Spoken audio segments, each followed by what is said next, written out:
Upholstery പണി ചെയ്യാൻ കൈകാലുകൾ ചലിക്കുമ്പോഴും കിണറ്റിങ്കൽ പൈലോത് മകൻ ബേബി പോളിൻ്റെ ശിരസ് ഖഗോളങ്ങളുടെ സഞ്ചാരപഥത്തിലായിരിക്കും. പ്രപഞ്ച വസ്തുക്കളുടെ പിണ്ഡവ്യാപ്ത സാന്ദ്രതാ ബന്ധത്തെക്കുറിച്ച് തൻ്റേതായ അന്വേഷണങ്ങളുടെയും ഉപദർശനങ്ങളുടെയും വഴിയിൽ ബേബി പോൾ ഏറെ സഞ്ചരിച്ചു കഴിഞ്ഞു. ഭാരത്തെ നീളത്തിലേക്ക് പരിണമിപ്പിക്കുന്ന ഗണിതസൂത്രത്തിൻ്റെ താത്വികാവിഷ്കാരങ്ങളിൽ താൻ എത്തിച്ചേർന്നിട്ടുണ്ട് എന്നാണ് ഇദ്ദേഹത്തിൻ്റെ സ്വയം ബോധ്യം. തൻ്റെ കണ്ടെത്തലുകൾ ടെക്നോളജിയിലേക്ക് പരാവർത്തനം ചെയ്യാൻ കഴിഞ്ഞാൽ ഭാവിയിൽ ഊർജമുക്തമായ ചലനയന്ത്രങ്ങൾ സാധ്യമാവുമെന്ന് ബേബി പോൾ പ്രതീക്ഷിക്കുന്നു. ചെറിയ മാതൃകകളിലൂടെ താൻ വിശദീകരിക്കുന്ന കാര്യങ്ങൾ വരാനിരിക്കുന്ന ഏതെങ്കിലും നൂറ്റാണ്ടിൽ അംഗീകരിക്കപ്പെട്ടേക്കാം. ശരിക്കും പറയാമെന്ന് വെച്ചിട്ടുണ്ടെങ്കിൽ ഒരു 18 വർഷം മുമ്പ്, ഒരു അപ്രോക്സിമേറ്റ് ആണ്, 18 വർഷം മുമ്പ് ഞാനൊരു ലേഖനം വായിക്കാനുണ്ട്. ഒരു ബർമുഡ ട്രയാങ്കിളിന്റെ സീക്രറ്റിനെ കുറിച്ച് വായിക്കാനാണ്. അറ്റ്ലാന്റിക് ഓഷനിൽ അവിടെയുള്ള ഒരു ബർമുഡ ട്രയാങ്കിൾ നമുക്ക് എല്ലാവർക്കും അറിയുന്ന കാര്യമാണ്. അതിൽ വലിയ വലിയ ഹ്യൂജ് ആയിട്ടുള്ള ഗ്യാസ് ബബിൾസ് ബർമുഡ ട്രയാങ്കിൾ വഴി നമ്മുടെ സ്പേസും വിട്ട് പുറത്തേക്ക് പോകുന്നുണ്ടായിരുന്നു എന്നാണ് അതിന് പ്രതിപാദിയായിരുന്നത്. ആ ലേഖനത്തിൽ അങ്ങനെയായിരുന്നു. അപ്പോൾ അങ്ങനെ അതൊരു ക്ലൂ എൻ്റെ മനസ്സിൽ കിടക്കുന്നുണ്ട്. അങ്ങനെ അത് അത്ര ഇല്ല. പിന്നെ കുറേ നാളിങ്ങനെ ചിന്തിച്ച് കഴിഞ്ഞപ്പോൾ ഒരു 5 വർഷം മുമ്പാണ് എനിക്ക് ഇതിൻ്റെ ബേസ് മനസ്സിലായത്. എന്താണ് ബേസ് എന്ന് പറഞ്ഞിട്ടുണ്ടെങ്കിൽ ഭാരവും ദൂരവും ആപേക്ഷികമാണ് എന്ന് എനിക്ക് തുടങ്ങിയത് അപ്പോഴാണ്. അതൊന്ന് വിശദീകരിക്കാൻ പറ്റുമോ? എന്താണ് ഭാരവും ദൂരവും ആപേക്ഷികമാണെന്ന് പറഞ്ഞാൽ ഇതിപ്പോൾ കാണിക്കാൻ പറ്റും വെച്ചിട്ടുണ്ടെങ്കിൽ ഒരു എക്സാമ്പിളായിട്ട് കാണിക്കാൻ പറ്റും. എന്ന് വെച്ചിട്ടുണ്ടെങ്കിൽ ഇതിപ്പോൾ ലിവറിൻ്റെ ഫസ്റ്റ് ഓർഡറിലാണ് ഇതിൻ്റെ മാത്തമാറ്റിക്കൽ ബേസ്. എന്ന് വെച്ചിട്ടുണ്ടെങ്കിൽ ലിവറിൻ്റെ ഫസ്റ്റ് ഓർഡർ 3 ഓർഡേഴ്സ് ഉണ്ട് ലിവറിൻ്റെ ഫിസിക്സിൽ. ഫസ്റ്റ് ഓർഡർ എന്ന് പറഞ്ഞിട്ടുണ്ടെങ്കിൽ ഇത് ഈക്വൽ വെയിറ്റ് ബാലൻസിങ് തിയറിയാണ് ഇത്. ഇതിലിപ്പോൾ ഈ സ്കെയിൽ ബാലൻസ് ചെയ്യുന്നത് ഈക്വൽ വെയിറ്റ് ആയതുകൊണ്ടാണെന്നാണ് പറയുന്നത്. രണ്ട് ഭാഗങ്ങളും ഒരേ ഭാരമായി, തുല്യ ഭാരം, 0 ആയി. അത് വെച്ചാൽ നമ്മൾ തുലാസിൽ തൂക്കം നോക്കുന്നത് ഒരു സ്ഥലത്ത് 1 കിലോ വെച്ച്, ഒരു സ്ഥലത്ത് ഒരു കട്ടി വെച്ചു, ഭാരത്തിന്റെ വ്യത്യാസം 0. അപ്പോൾ 0. ഇവിടെ പോസിറ്റീവ് ആകുമ്പോൾ ഇവിടെ നെഗറ്റീവ് ആവും, ഇവിടെ നെഗറ്റീവ് ആകുമ്പോൾ ഇവിടെ പോസിറ്റീവ് ആവും. ഇത് ആടിക്കൊണ്ടിരിക്കും ബാലൻസ് ചെയ്യുന്ന ഒരു സാധനം. അപ്പോൾ ഇവിടെ ബ്രില്യൻ്റ് ആയിട്ട് ഞാനൊരു ചോദ്യം കണ്ടെത്തിയതെന്ന് വെച്ചിട്ടുണ്ടെങ്കിൽ 2 വസ്തുക്കളെ ബാലൻസ് ചെയ്യണമെങ്കിൽ ഈക്വൽ വെയിറ്റ് വേണോ എന്നുള്ളതാണ് ചോദ്യം. അപ്പോൾ ലിവറിൻ്റെ തേർഡ് ഓർഡറിൽ അതിന് ഉത്തരവുണ്ട്. എന്താണ് അതിൻ്റെ ഉത്തരവുണ്ട്? അത് ഉത്തരം എന്താണെന്ന് വെച്ചിട്ടുണ്ടെങ്കിൽ ഈക്വൽ വെയിറ്റ് വേണ്ട എന്ന് പറഞ്ഞാൽ ഇപ്പോൾ ഈ സ്കെയിലിൻ്റെ ഭാരവും ഈ കത്രിയുടെ ഭാരവും തുല്യമല്ല. അതിപ്പോൾ ഈ കത്രിക ഭാരം കൂടുതലാണ്. നമുക്ക് പരീക്ഷിച്ച് നോക്കാം. ഇത് കൂടുതലാണ്, ഈ സ്കെയിലിൻ്റെ ഭാരം കുറവാണ്. ഇപ്പോൾ ഇതിങ്ങനെ ബാലൻസ് ചെയ്യാനും പറ്റും.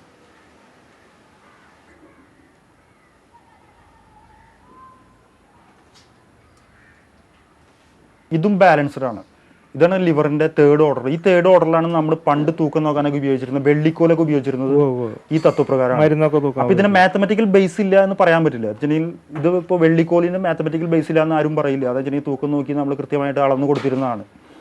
ഇപ്പോൾ ഇത് വർക്ക് ചെയ്യുന്നതിൽ ബ്രില്യൻ്റ് ആയിട്ട് നമ്മൾ ചോദ്യം ചോദിക്കാൻ വെച്ചാൽ ഇപ്പം നമ്മൾ വളരെ ട്രാൻസ്പെറൻ്റ് ആയിട്ടുള്ള ഒരു ചെറിയൊരു കടലാസിൻ്റെ ഒരു കഷ്ണം എടുത്തിട്ട് ഇവിടെ വെച്ച് കഴിഞ്ഞാൽ ഇതിൻ്റെ ഭാരവും മാത്തമാറ്റിക്കലി തുല്യമാണെന്ന് പറഞ്ഞാൽ കറക്റ്റാണ്. അതെന്ത് കാരണമുണ്ട്? ഈ സ്കെയിലിൻ്റെ ഭാരം അവിടെ നിൽക്കട്ടെ.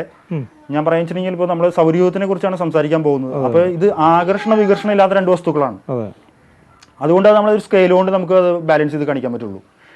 അപ്പോൾ ഈ കടലാസ് തുണ്ടിൻ്റെയും ഈ കത്രിയുടെയും ഭാരം മാത്തമാറ്റിക്കലി തുല്യമാണ്, സയന്റിഫിക്കലി തുല്യമാണ്. അതെന്ത് കാരണം കൊണ്ടാണെന്നുള്ളതാണ് ബ്രില്യൻ്റ് ആയിട്ടുള്ള ക്വസ്റ്റ്യൻ. അതായത് ഇവിടുന്ന് തൊട്ടുള്ള ഇത്രയും ദൂരം കൊണ്ടാണ് അത് ബാലൻസ് ചെയ്ത്. വെള്ളിക്കൂല അങ്ങനെയാണ്. ഇവിടെ ഇത്ര കിലോ ഇട്ട് കഴിഞ്ഞാൽ ഇത്രയും കിലോ തൂക്കം വരുന്നില്ല. അവിടെ ആ ഒരു ദൂരം വരും. ഇത്രയും ദൂരം വരുമ്പോൾ ആ ദൂരത്തിന് സമമായിട്ട് നമ്മൾ ഇതിങ്ങനെ അഡ്ജസ്റ്റ് ചെയ്തുകൊണ്ടിരിക്കും. അപ്പോൾ വളരെ ബ്രില്യൻ്റ് ആയിട്ട് നമ്മൾ വീണ്ടും ചോദിക്കുകയാണെങ്കിൽ ഇപ്പോൾ ഇത് 250 ഗ്രാം ഉണ്ടെന്ന് വിചാരിക്കുക. അപ്പോൾ 250 ഗ്രാം, ഇത് സ്കെയിലിൻ്റെ ഭാരം അവിടെ നിൽക്കട്ടെ, ഇതിൻ്റെ ഭാരമാണ് നമ്മളിപ്പോൾ ഇത് 250 ഗ്രാം, അപ്രോക്സിമേറ്റ് 250 ഗ്രാം. അപ്പോൾ 250 ഗ്രാമിന് നമ്മൾ 1 മീറ്റർ തുല്യമാണെന്നാണ് ഇപ്പോൾ കാണുന്നത്. അങ്ങനെയാണെങ്കിൽ നമ്മളിവിടെ 1 കിലോ വെച്ച് കഴിഞ്ഞാൽ, 1 കിലോ ഭാരം വെച്ച് കഴിഞ്ഞാൽ 4 മീറ്റർ ദൂരത്തേക്ക് കടലാസ് തുണ്ട് മാറ്റി കഴിഞ്ഞാൽ നമുക്ക് അത്രയും ഈ അവസ്ഥ തന്നെ ഉണ്ടാവും, സെയിം തന്നെ ഉണ്ടാവും. അപ്പോൾ നമ്മൾ ചോദിക്കുകയാണെങ്കിൽ ഇപ്പോൾ 10,000 കോടി കിലോ വെച്ച് കഴിഞ്ഞാൽ എത്ര ദൂരത്തേക്കെന്ന് വെച്ച് കഴിഞ്ഞാൽ നമുക്ക് 4 കൊണ്ട് ഗുണിച്ചെടുക്കാം. അപ്പോൾ 40,000 കോടി മീറ്റർ ദൂരത്തേക്ക് കടലാസ് തുണ്ട് മാറ്റി കഴിഞ്ഞാൽ നമുക്ക് ആ കടലാസ് തുണ്ട് കൊണ്ട് 10,000 കോടി ഭാരത്തെ ഈസി ആയിട്ട് ബാലൻസ് ചെയ്യാം.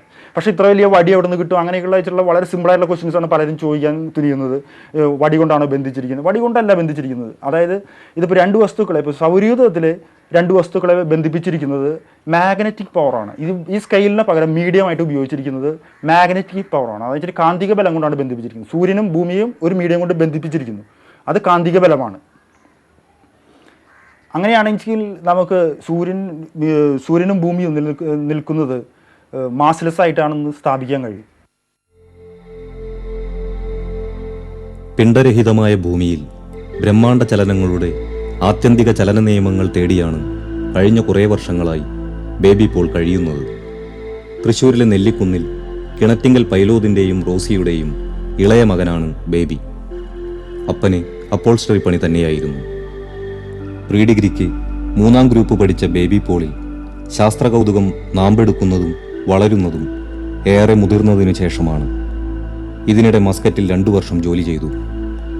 ഇപ്പോൾ 41 വയസ്സുള്ള ബേബിയുടെ ജീവിതത്തെ നിറയ്ക്കുന്നത് ദൈവത്തിൻ്റെ സയൻസ് എന്നയാൾ പേരിട്ടിരിക്കുന്ന ചിന്താസമുച്ചയമാണ്. ഭൗതികത്തിലെ നവീന താത്വിക ധാരണകൾ രൂപപ്പെടുത്തുന്നതിനപ്പുറത്ത് ഭൂമിയുടെ നിലനിൽപ്പിനെക്കുറിച്ചുള്ള പാരിസ്ഥിതിക വിവേകം കൂടി ഉൾക്കൊള്ളുന്നതാണ് തൻ്റെ അന്വേഷണ പഥം. എത്ര കാലമായി ഈ ശാസ്ത്രചിന്തയും നിഗമനങ്ങളും ഒക്കെ ആയിട്ട് ഇങ്ങനായിട്ട് ഇപ്പം എത്ര കാലമായി? ഈ ഒരു കറക്റ്റ് പറഞ്ഞു കഴിഞ്ഞാൽ അഗ്രസീവായിട്ട് 5 വർഷമായിട്ടുണ്ട്. 5 വർഷമായി. ഇപ്പം ഇത്രയും 5 വർഷം കൊണ്ട് ഇത്രയൊക്കെ ചിന്തിച്ച് പഠിച്ചു ഇങ്ങനെയൊക്കെ ആയാലോ. എന്താണ് ഈ ഒരു അറിവ് കൊണ്ട് ഭാവിയിൽ ഉദ്ദേശിക്കുന്നത്? ഞാൻ വലിയ കാര്യങ്ങളാണ് ഉദ്ദേശിക്കുന്നത്. പക്ഷെ അത് ഇപ്പോൾ ഇതിന്റെ പ്രതികരണം എന്തായിരിക്കും, ലോകത്തിന്റെ പ്രതികരണം എന്തായിരിക്കും എന്ന് എനിക്ക് വളരെ ആകാംക്ഷയുണ്ട്. ഇത് എന്താണെന്ന് അറിയാം. എന്താണ് അത് ഉദ്ദേശിക്കുന്നത് വളരെ അൾട്ടിമേറ്റ് മോട്ടീവ് എന്ന് പറഞ്ഞാൽ വളരെ വലിയ കാര്യമാണ്. അത് ഇപ്പോൾ വെളിപ്പെടുത്താൻ ബുദ്ധിമുട്ടുണ്ട്. അല്ല, എന്നാലും ഈ ഞങ്ങളുടെ പ്രേക്ഷകർക്ക് വേണ്ടിയിട്ട് അത് ഒന്ന് പറഞ്ഞോളൂ. അത് പറഞ്ഞു കഴിഞ്ഞാൽ നിങ്ങളൊക്കെ ചെറിയും ഫൂളിഷ്നെസ് ആണ്. അല്ല, അതല്ല, പിന്നീട് ബുദ്ധിപരമായിട്ടുള്ള കാര്യങ്ങളായി മാറി. അതായത് ശക്തിയെ ബുദ്ധി കൊണ്ടാണ് തോൽപ്പിക്കേണ്ടത്. അതായത് ഇപ്പൊ നമ്മളിപ്പോ ഇറാഖിനെ അമേരിക്ക യുദ്ധം ചെയ്ത് തോൽപ്പിക്കാന്ന് പറഞ്ഞാൽ ഒരിക്കലും തോൽപ്പിക്കാൻ പറ്റില്ല. ശക്തിയെ ശക്തി കൊണ്ട് ഒരിക്കലും തോൽപ്പിക്കാൻ പറ്റില്ല. അതിനെ ബുദ്ധി കൊണ്ട് തോൽപ്പിക്കണം. ഇപ്പൊ ഞാനിവിടെ പറഞ്ഞത് പെട്രോൾ ഇല്ലാത്ത മെഷീനെ കുറിച്ചിട്ടാണ്, പെട്രോൾ വേണ്ടാന്നുള്ള മെഷീനെ കുറിച്ചിട്ടാണ്. അതായത് ഒരു ഇന്ധനം ആവശ്യമില്ലാത്ത മെഷീനെ കുറിച്ചാണ് സംസാരിച്ചത്. അമേരിക്ക യുദ്ധം ചെയ്ത് പെട്രോളിന് വേണ്ടിയിട്ടാണ്. അത് നമുക്ക് പറഞ്ഞു മനസ്സിലാക്കാൻ കൊടുക്കും. അൾട്ടിമേറ്റ് മോട്ടീവ് എന്ന് പറഞ്ഞാൽ വളരെ വലിയ ഉദ്ദേശശുദ്ധിയുണ്ട് എനിക്ക്. പക്ഷെ അതൊക്കെ ഇപ്പൊ പറയാൻ പറ്റില്ല. അത് എന്തായാലും അതിന്റെ അടിസ്ഥാനം ഈ ഇന്ധനം ആവശ്യമില്ലാത്ത മസ്റ്റാണ്. എന്താ വെച്ചിട്ടുണ്ടെങ്കിൽ അല്ലെങ്കിൽ ഈ ഭൂമി തകരും, ഭൂമിയുടെ സർക്കംസ്റ്റൻസ്, ഇതിന്റെ പരിസ്ഥിതി, ഇക്കോളജിക്കൽ അതീവ സങ്കീർണമായിട്ടുള്ള ഒരു ഇക്കോളജിക്കൽ ബാലൻസിങ് ആണത്. ആ ബാലൻസിങ് തകർന്നു കഴിഞ്ഞാൽ ഇതെല്ലാം തരിപ്പണമാവും. അപ്പൊ ഈ പ്രപഞ്ചത്തിന്റെ സന്തുലിതാവസ്ഥ നിലനിർത്താൻ വേണ്ടിയിട്ടുള്ള ഒരു പഠനമാണ് ഇപ്പോ. തീർച്ചയായിട്ടും ഈ വഴിക്ക് പോയി കഴിഞ്ഞിട്ടുണ്ടെങ്കിൽ സബ്സ്റ്റൻസ് നമുക്ക് സ്റ്റോർ ചെയ്യാൻ പറ്റും, ഭൂമിക്ക് തിരിയാനുള്ള സൗകര്യങ്ങൾ ഒരുക്കി കൊടുക്കാൻ സാധിക്കും. അത് നമ്മളിപ്പോ സുഗതകുമാരി വീട്ടിലിരുന്ന് കവിത ചൊല്ലിയാലൊന്നും പ്രകൃതി രക്ഷപ്പെടില്ല.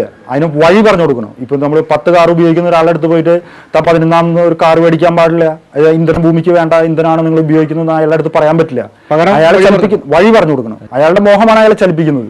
ഇതിന്റെ ഫിലോസഫിക്കൽ സൈഡ് എന്ന് പറഞ്ഞാൽ മോഹമാണ് ചലിപ്പിക്കുന്നത്. ഒരു വസ്തുവിനെ, ഇപ്പൊ ജീവനുള്ള ഒരു വസ്തുവിനെ ചലിപ്പിക്കുന്നത് അതിന്റെ മോഹമാണ്. എന്നെയും നിങ്ങളെയും എല്ലാവരെയും ചലിപ്പിക്കുന്നത്. ഇപ്പൊ വെച്ചിട്ടുണ്ടെങ്കിൽ ഭക്ഷണമില്ലാത്തവന്റെ മോഹം ഭക്ഷണമാണ്, കാറില്ലാത്തവന്റെ മോഹം കാറാണ്, വീടില്ലാത്തവന്റെ മോഹം വീടാണ്.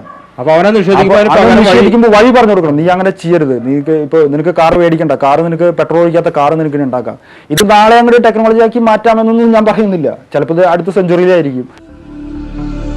ഭൂമിയിൽ ലഭ്യമായ ഊർജത്തിന്റെ വിവേകപൂർണവും ഫലപ്രദവുമായ വിനിയോഗം സാധ്യമാകുന്ന പിണ്ഡരഹിതമായ യന്ത്രിമയാണ് ബേബി പോൾ വിഭാവനം ചെയ്യുന്നത്. മാസ്ലെസ് മെഷീൻ ഇന്നൊരു ഭ്രാന്ത സ്വപ്നമാകാം. കാലം പക്ഷെ തൻ്റെ സിദ്ധാന്ത പരിസരങ്ങളെ ശരിവെക്കാതിരിക്കില്ല.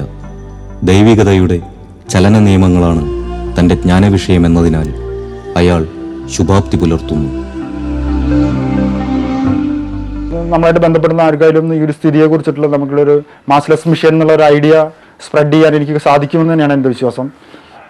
അതിന് അത്രയും ഒരു ലെവലിലുള്ള ആളുകളായിരിക്കണം. അത് വെച്ചാൽ വെറുതെ അതിൻ്റെ ഒരു അർത്ഥമില്ലാതെ കളിയാക്കാനും ഇതിനൊക്കെ നോക്കുന്ന ആൾക്കാരാണെങ്കിൽ അത് ബന്ധപ്പെടാൻ ബുദ്ധിമുട്ടായിരിക്കും. അപ്പോൾ ഈ ഒരു തിയറിയുടെ പേര് എന്താണ് നിങ്ങളുടെ കണ്ടെത്തലിൻ്റെ? ഇതിന് ഞാൻ വളരെ രസകരമായിട്ടുള്ളൊരു പേരാണ് ഇട്ടിരിക്കുന്നത്. സയൻസ് ഓഫ് ഗോഡ് എന്നാണ് ഇട്ടിരിക്കുന്നത്. അത് വെച്ചിട്ടുണ്ടെങ്കിൽ ദൈവത്തിനൊരു സയൻസ് വേണമല്ലോ. സയൻസ് ഇല്ലാതെ ദൈവത്തിനോട് സയൻസ് അത്യാവശ്യമാണ്. ഇതാണ് യഥാർത്ഥ ദൈവശാസ്ത്രം. ദൈവത്തിന്റെ ശാസ്ത്രം എന്നാണ് ഞാൻ വിശ്വസിക്കുന്നത്. അതുകൊണ്ട് അതിന് സയൻസ് ഓഫ് ഗോഡ് എന്നാണ് പേരിട്ടിരിക്കുന്നത്.